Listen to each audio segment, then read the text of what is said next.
Hello guys, in this video I am going to show you how to add frames to your GIF on the Momento application, but first I just want to mention, don't forget to subscribe to my channel because at 10,000 subscribers I am going to show you my whole YouTube revenue statistics and growth strategy, how to make money online. So let's jump into it.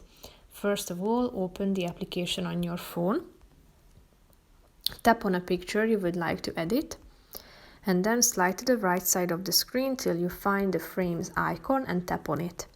Here you can find a bunch of frames, white and black, and more colorful ones, and ones that include patterns such as tropical, hologram, rainbow, birthday, tiger, oranges, leopard, Memphis, universe, purple, pink, green. So if you want to apply any of these, just click on the relevant one and tap on the done button down below in the right side corner of the screen.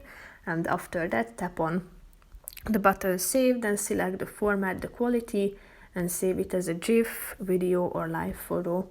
So that's pretty much it for this video, guys. See you in the next one. Bye bye.